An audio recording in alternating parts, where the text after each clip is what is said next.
भारत की दमदार तिकड़ी जयशंकर और डोभाल के आगे सब फेल।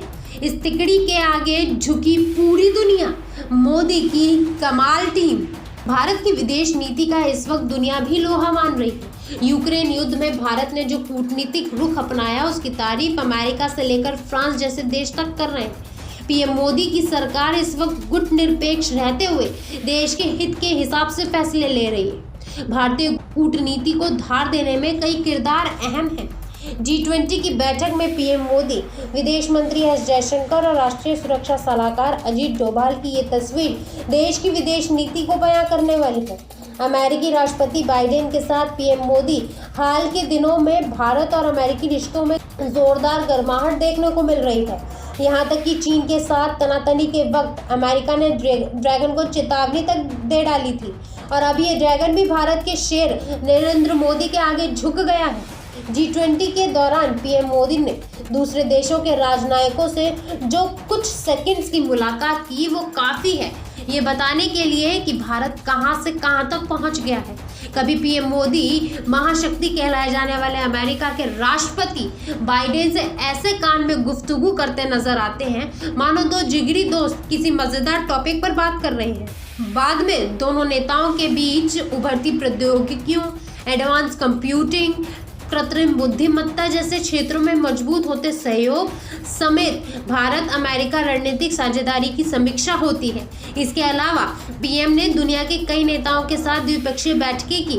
बाली में पीएम मोदी ने भी जर्मन चांसलर ओलाफ शोल्ज के साथ आर्थिक और रक्षा क्षेत्र में सहयोग बढ़ाने पर चर्चा की।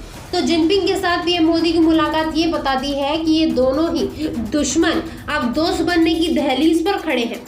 वहीं ब्रिटेन के प्रधानमंत्री ऋषि सुनक से हुई पहली मुलाकात अपने आप में बहुत से संकेत दे रही है। बता दें कि हाल ही में भारत ने ब्रिटेन को पीछे छोड़ दुनिया की 5वीं सबसे बड़ी अर्थव्यवस्था होने का तमगा हासिल किया था और ब्रिटेन के हालात तो किसी से छिपे ही नहीं हैं।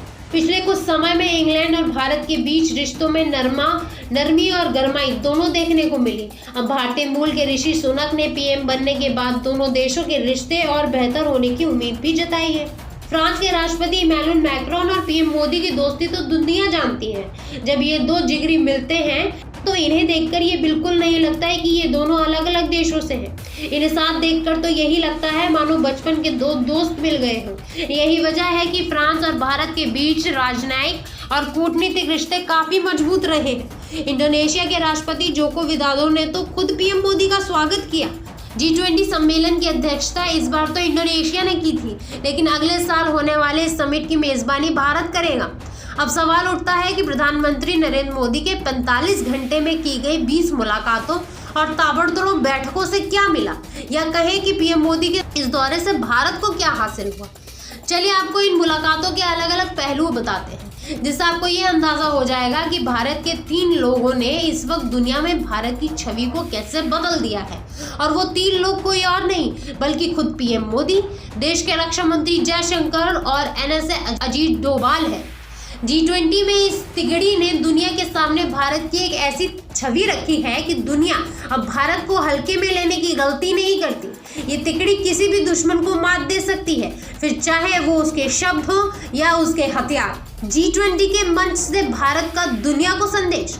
G20 वैश्विक आर्थिक सहयोग का एक प्रभावशाली समूह है। ये वैश्विक GDP का लगभग 85%, वैश्विक व्यापार का करीबन 75% से ज्यादा और विश्व की लगभग 2/3 आबादी का प्रतिनिधित्व करता है। ऐसे में इस मंच से जो कुछ कहा जा सकता है उसका अपना महत्व होता है। यूक्रेन में रूस के हमले के बाद दुनिया के देश भारत से उम्मीद लगाए बैठे थे। मोदी कभी पुतिन से बात करते तो कभी यूक्रेन के राष्ट्रपति जेलेंस्की से। भारत ने हर वैश्विक मंच पर बहुत ही सधी प्रतिक्रिया दी। ऐसे में जब G20 में प्रधानमंत्री नरेंद्र मोदी ने बोलना शुरू किया तो उन्होंने यूक्रेन संकट का भी जिक्र किया। उन्होंने कहा कि रूस हमारा भरोसेमंद और पुराना सहयोगी है, भारत उसे नाराज नहीं करना चाहता है। इन सब के बीच पीएम मोदी ने यूक्रेन संघर्ष के समाधान के लिए संघर्ष विराम और कूटनीति के रास्ते पर लौटने का आह्वान किया। रूस से तेल और गैस की कीमतों में छूट के साथ खरीद के खिलाफ पश्चिमी देश अभियान चला रहे हैं, लेकिन पीएम मोदी ने खुले तौर पर ऊर्जा आपूर्ति पर किसी भी तरह की पाबंदी का विरोध किया। पीएम मोदी ने कहा कि हमें विश्वास है कि जब बुद्ध और गांधी की धरती पर G20 की बैठक होगी तो हम सभी एक साथ दुनिया को शांति का संदेश देंगे। पश्चिम की नहीं, भारत की चली। G20 समिट शुरू होने वाला था, उससे पहले ही अमेरिका और अन्य पश्चिमी देशों ने एजेंडा तय कर लिया था। पूरी तैयारी रूस को यूक्रेन पर घेरने की हो चुकी थी। यूक्रेन के राष्ट्रपति जेलेंस्की ने वर्चुअल तरीके से संबोधित किया तो बार-बार समूह को G19 कहकर पुकारा। हालांकि प्रधानमंत्री मोदी और उनकी टीम ने यह सुनिश्चित किया कि यहाँ कोई खेमेबाजी ना हो और स्वस्थ चर्चा हो। पश्चिमी देशों, खासतौर से G7 के सदस्यों के चलते घोषणा पत्र पर आम सहमति नहीं बन पा रही थी। G7 के सदस्य यूक्रेन में रूस के आक्रमण पर पूरा फोकस करना चाहते थे। विदेश सचिव विनय क्वात्रा ने बताया कि भारत ने G20 घोषणा पत्र को तैयार करने में रचनात्मक भूमिका निभाई है। इसका परिणाम ये हुआ कि यूक्रेन रूस मामले पर दुनिया के बंटने की जगह प्रधानमंत्री मोदी के शांति के संदेश पर दुनिया के बड़े देश साथ चले। पीएम मोदी की पुतिन को दी गई सलाह G20 घोषणा पत्र का आधार बनी। साझा बयान में पीएम के बयान को प्रमुखता से शामिल किया गया, जिसमें उन्होंने कहा था कि आज का युग युद्ध का नहीं है। भारत के हाथ G20 की कमान। भारत के हाथ में अब G20 की कमान आ गई है। मोदी ने कहा कि भारत ऐसे समय में G20 की अध्यक्षता संभाल रहा है जब दुनिया भू राजनीतिक तनाव, आर्थिक मंदी, बढ़ती खाद्य और ऊर्जा की कीमतों से उत्पन्न चुनौतियों से घिरा है। पीएम ने कहा, सभी देशों के प्रयास से हम G20 शिखर सम्मेलन को वैश्विक कल्याण का प्रमुख स्रोत बना सकते हैं। साफ है कि G20 में भारत की अध्यक्षता से वैश्विक मंच पर दबदबा बढ़ेगा। भारत में पहली बार अंतर्राष्ट्रीय शिखर सम्मेलन। भारत को G20 की जो अध्यक्षता मिली है वो इससे पहले कभी नहीं मिली थी। 1 दिसंबर साल 2022 से भारत आधिकारिक तौर पर अध्यक्षता संभालेगा। खास बात यह है कि पहली बार भारत इस तरह के किसी भी अंतर्राष्ट्रीय शिखर सम्मेलन की मेजबानी करने जा रहा है।